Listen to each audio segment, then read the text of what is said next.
Nos destaques do Panorama CBN de hoje, eu conto para você que o dia foi bem mais tranquilo para a articulação política do governo Lula. No último dia do prazo, o Senado aprovou a medida provisória que dá a cara dos ministérios do governo, mas a votação trouxe vários recados e ensinamentos. No Judiciário, o presidente Lula indicou oficialmente o advogado dele, Cristiano Zanin, para uma vaga no Supremo Tribunal Federal. E na economia, o PIB brasileiro cresceu acima do esperado e o mercado financeiro ficou bem empolgado. Panorama CBN. Olá para você que está ouvindo o Panorama CBN. Eu sou a Juliana Prado e vou te contar em menos de 30 minutos tudo o que foi notícia nesta quinta-feira, dia 1º de junho de 2023.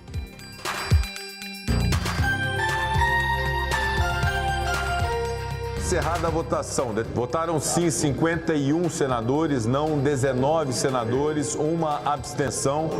Aprovado o projeto de lei de conversão. Depois do sufoco que o governo Lula passou ontem com a articulação política, hoje a situação foi muito mais tranquila. No último dia do prazo, aos 45 do segundo tempo, o Senado aprovou por 51 votos a favor e 19 contrários, como você ouviu, a medida provisória que estrutura os ministérios do presidente Lula e estabelece as prerrogativas e funções dos 37 ministérios que compõem o governo. Como você acompanhou aqui nas duas edições do Panorama CBN, a medida ficou ameaçada de perder a validade diante aí de uma briga política do governo com o Centrão, o que levaria à extinção a 14 ministérios do governo e um retorno à estrutura dos ministérios do governo do ex-presidente Jair Bolsonaro. A medida provisória chegou ao Senado no último dia do prazo para análise, porque a Câmara ela só encerrou a avaliação em cima do prazo. Mas a articulação política do governo Lula teve culpa nessa história. Demorou 120 dias para negociar os principais pontos dessa medida. E a aprovação pelos deputados desgastou politicamente o presidente Lula, que precisou entrar pessoalmente nas negociações para garantir a estrutura do governo. Líderes do Centrão e o presidente da Câmara, Arthur Lira, esticaram a corda ao máximo e seguraram a votação até o último instante. E eles conseguiram, em troca do governo, a liberação de cerca de 1,7 bilhão de reais em emendas parlamentares e também o compromisso de mudanças na articulação política. O presidente da Câmara, Arthur Lira, disse hoje em entrevista à Globo News que já tinha alertado Lula 2 vezes sobre falhas na articulação política e que a medida provisória, que foi aprovada ontem, foi mesmo por um pedido pessoal de Lula, porque o clima era de derrota.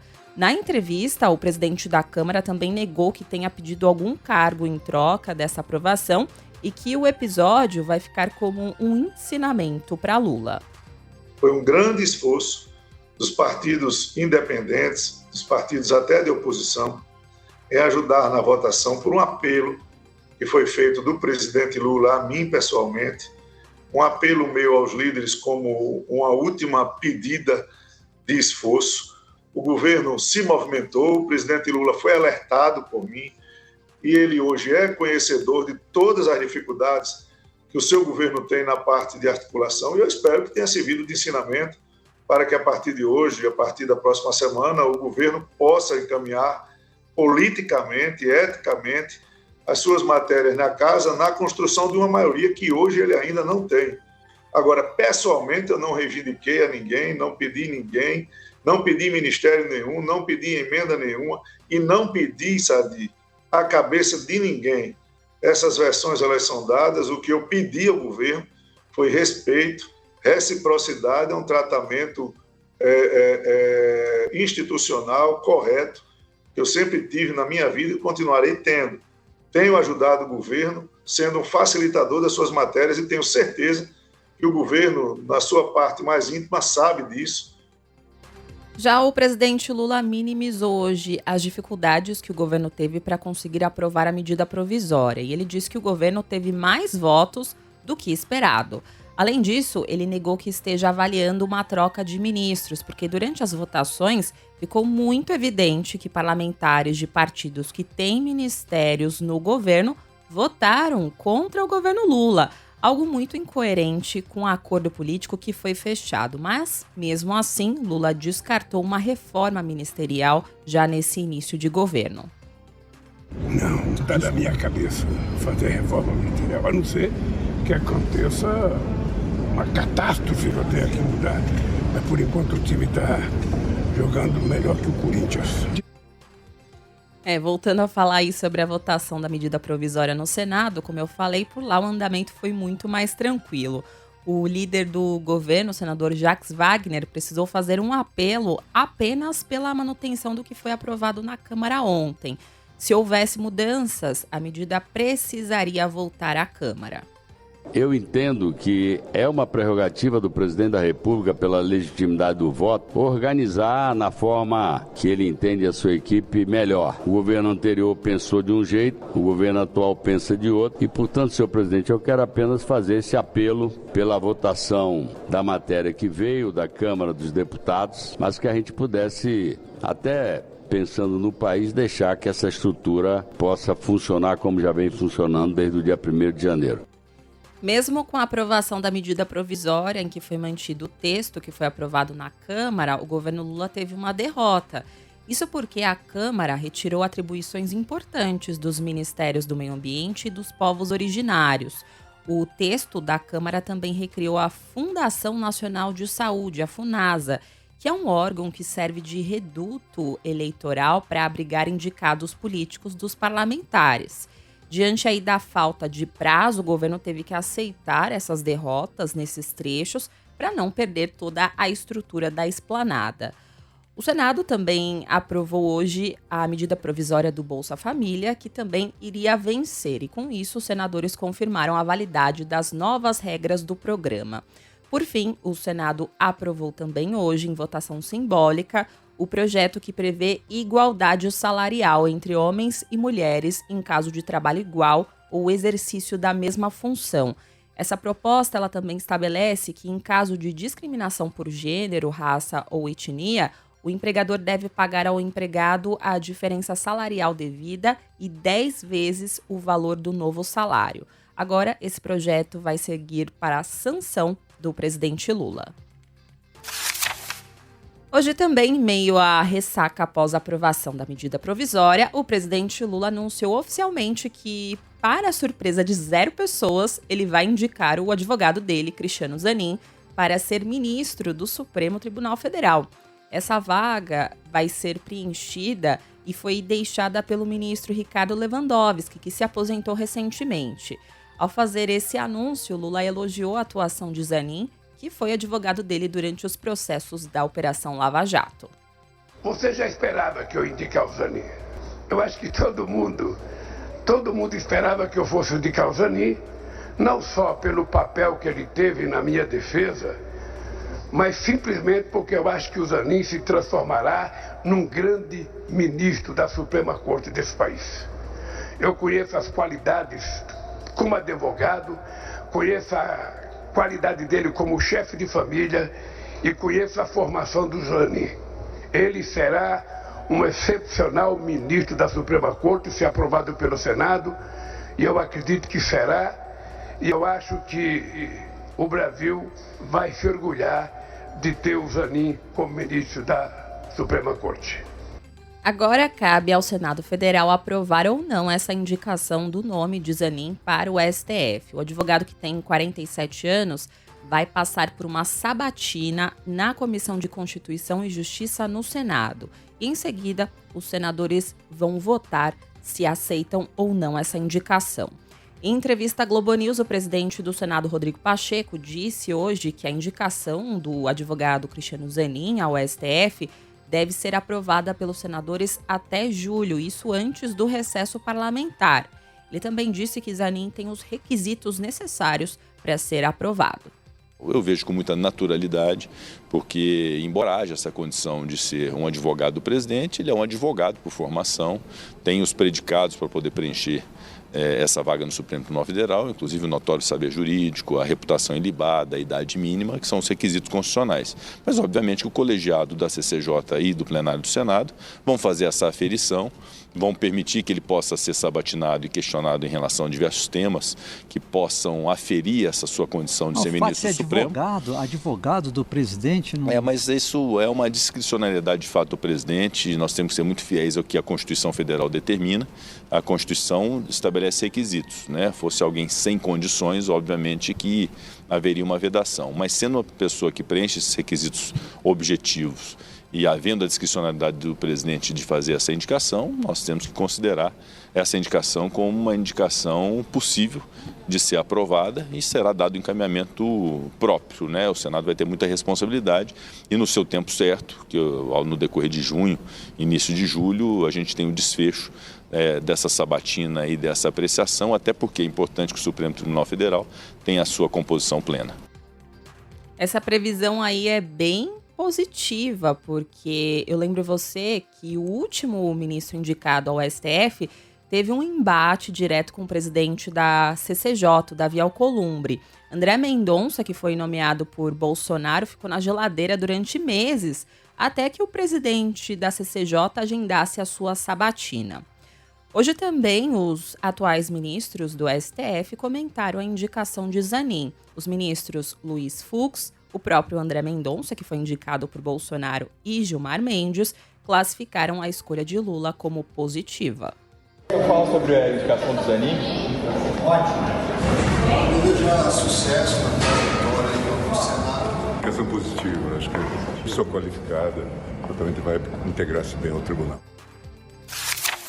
Falei agora há pouco sobre o presidente da Câmara, Arthur Lira, e hoje teve uma operação da Polícia Federal que mirou um aliado dele. A PF foi para as ruas nesta quinta-feira contra um grupo suspeito de fraude em licitação e lavagem de dinheiro em Alagoas por meio de compra de equipamentos de robótica. Essa investigação apontou que a licitação incluía de forma ilegal restrições para direcionar os contratos a uma única empresa. Segundo a polícia, o grupo é suspeito de desviar 8 milhões de reais nessa fraude. E um dos alvos foi Luciano Ferreira Cavalcante, funcionário da Câmara dos Deputados. Ele era assessor de Arthur Lira e foi nomeado para a liderança do partido PP na Câmara justamente na época em que o cargo era exercido por Arthur Lira. Antes, Luciano Ferreira foi servidor comissionado do escritório de apoio do então senador Benedito de Lira, que é pai de Arthur Lira. Em entrevista à Globo News, Arthur Lira também comentou essa operação. Ele disse que não se sentiu atingido ou pressionado pela operação da Polícia Federal e que cada um é responsável pelo seu CPF. Muito francamente e tranquilamente, ninguém gosta de receber notícias como a gente recebeu hoje. Eu não tenho absolutamente nada a ver com o que está acontecendo e não me sinto atingido, nem acho que isso seja provocativo. As coisas são levadas pela polarização política a fazer, porque veio o Twitter do Renan, porque veio a Operação 2 Dias, porque há uma pressão do governo. Eu não vou comer essa corda, vou me ater a receber e a ter informações mais precisas, e cada um é responsável pelo seu CPF nesta terra e neste país. Agora eu vou fazer uma pausa no noticiário para contar para você um recado do patrocinador deste podcast.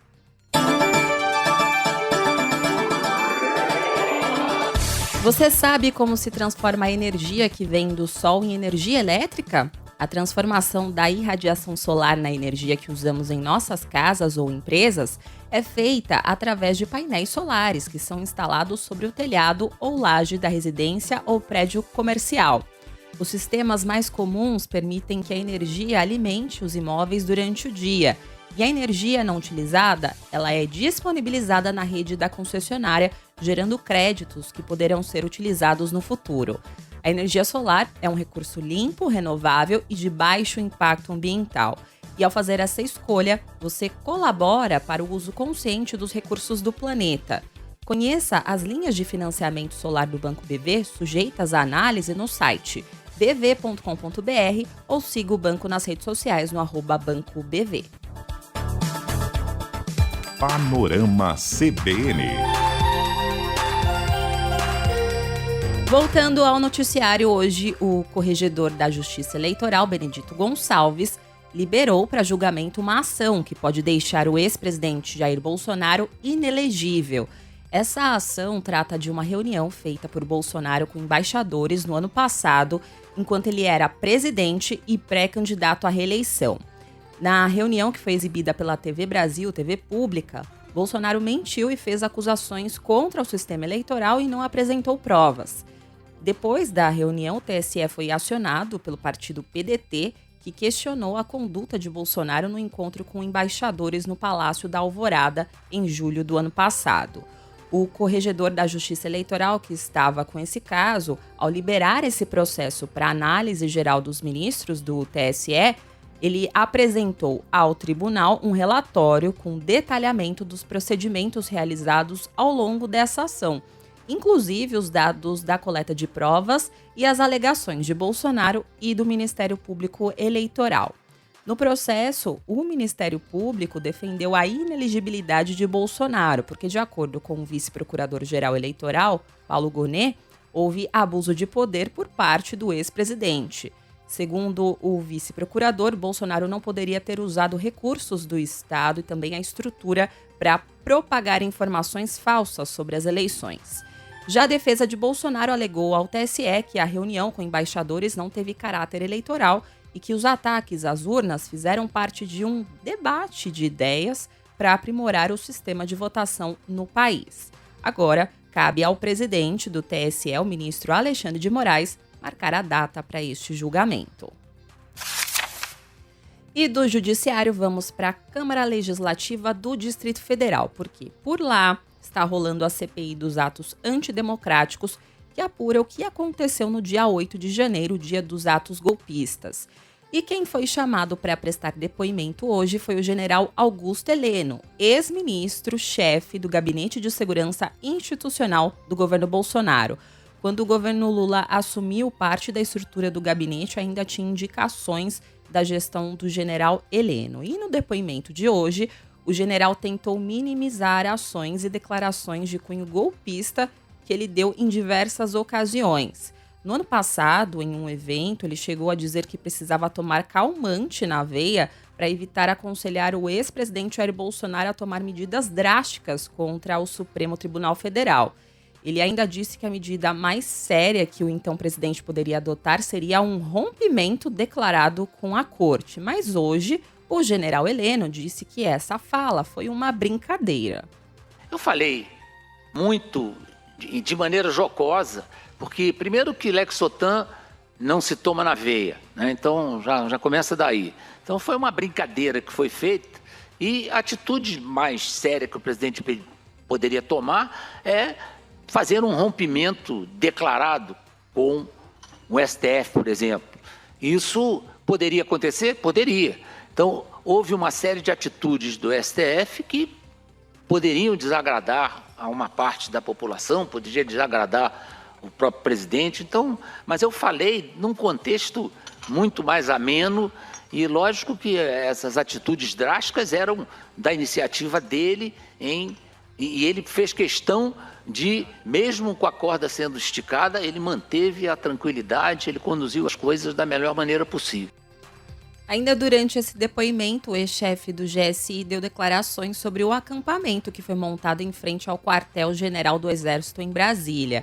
E ao contrário do que disseram os investigadores e outros depoentes que já passaram pela comissão, o general Heleno disse que o acampamento era um local sadio e disciplinado.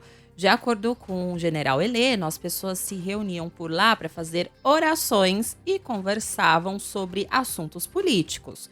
Só que durante o depoimento, o ex-ministro de Bolsonaro não fez nenhuma menção sobre os pedidos de intervenção militar que eram feitos pelos radicais e nem falou sobre o fato do acampamento ter sido onde foi tramado o plano de explodir uma bomba perto do aeroporto de Brasília no final do ano passado. O general Heleno também falou na sessão de hoje que reconheceu o resultado das eleições e negou ter visto a minuta de golpe como aquela que foi encontrada na casa do ex-ministro da Justiça, Anderson Torres. E ele diz que o termo golpe é usado de forma vulgar. Eu acho que o tratamento que estão dando a essa palavra golpe não é um tratamento adequado, porque um golpe, para ter realmente sucesso, ele precisa ter líderes, ele precisa ter um líder principal, alguém que esteja disposto a assumir esse papel de liderar um golpe. Não é uma atitude simples, ainda mais num país do tamanho e da população do Brasil. Então, esse termo golpe está sendo empregado com extrema vulgaridade. A sessão na CPI foi finalizada com um princípio de tumulto após o general Heleno defender a ditadura militar, que foi um golpe de Estado. Alguns parlamentares tentaram reagir, mas tiveram os microfones cortados. Na economia saiu um dado muito importante, o PIB, e segundo o IBGE, o Produto Interno Bruto do país fechou o primeiro trimestre deste ano com uma alta de 1,9%.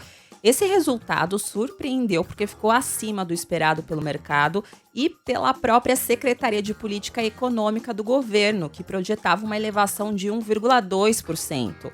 Na comparação com o mesmo período do ano passado, o PIB subiu 4%. Esse desempenho foi puxado principalmente pelo crescimento da agropecuária, que teve um salto de 21,6% em relação ao quarto trimestre de 2022. Essa é a maior alta do agro desde 1996. O setor tem um peso de cerca de 8% da economia no país. A coordenadora de contas nacionais do IBGE, Rebeca Palles, explicou que o crescimento do setor está ligado à projeção da safra de grãos recorde para este ano. Uma redução em relação ao trimestre anterior, mas é um movimento já esperado, sazonalmente acontece em trimestres terminados em abril, essa redução do nível de ocupação, muito puxada aí pela redução da população ocupada, que se reduziu em mais de 600 mil pessoas. Essa redução aconteceu sobretudo nos grupamentos de atividade da agricultura, comércio e serviços domésticos. Em termos de posição na ocupação, entre os informais, a gente teve redução aí de ocupados como empregado sem carteira de trabalho, trabalhador doméstico sem carteira e conta própria. O setor de serviços, que tem o maior peso no PIB, cresceu 0,6% no período. Esse resultado foi puxado principalmente pelas altas nos setores de transportes e atividades financeiras, os dois com crescimento de 1,2%. Por outro lado, o setor de informação e comunicação apresentou a maior queda do primeiro trimestre para os serviços, de 1,4%. Já a indústria apresentou uma estabilidade no primeiro trimestre de 2023. Após a divulgação do PIB, o ministro da Fazenda, Fernando Haddad, disse que o resultado confirma a previsão de que a economia terá um crescimento de 2% até o fim do ano. Haddad disse que é importante pensar em 2024 para manter a economia com geração de emprego, desaceleração da inflação e sustentabilidade das contas públicas. E como será que os investidores reagiram a essa divulgação do PIB desse primeiro trimestre? Olha, já adianto que foi bem positiva. No mercado financeiro, a Bolsa de Valores de São Paulo fechou em forte alta, nesse dia aí em que os investidores repercutiram bem o resultado positivo do PIB. O Ibovespa encerrou o pregão com alta de 2,06% aos 110.564 pontos. No mercado de câmbio, o dólar comercial caiu 1,34% e ficou cotado a R$ 5,004. Já o euro fechou o dia com uma queda de 0,68%, cotado a R$ 5,385. No noticiário internacional, o presidente da Ucrânia, Volodymyr Zelensky, falou sobre o Brasil hoje. Ele disse que definitivamente não foi por causa da Ucrânia que a reunião com o presidente Lula não aconteceu no mês passado no G7, em Hiroshima, no Japão. E ainda falando sobre Lula, Zelensky deu uma cutucada e disse que o presidente brasileiro quer ser original com a ideia de criar um clube de paz para negociar a guerra da Ucrânia e não apoiar explicitamente a criação de um tribunal especial internacional que julgue crimes de agressão russo. Para Zelensky, Lula deve responder às perguntas simples, como, por exemplo, se assassinos devem ser condenados e presos. Os ucranianos impõem aí como condição para se sentarem à mesa de negociações a devolução de todos os territórios ocupados pela Rússia, entre eles a Crimeia, que foi anexada em 2014 de forma ilegal, e as regiões de Kherson, Zaporizhia, Luhansk e Donetsk, que passaram por esse processo similar no ano passado. Só que os russos rejeitam cedê-las. Para Lula, enquanto os dois lados não chegarem a um consenso e não cederem, ele não vai conversar com os dois líderes sobre esse assunto.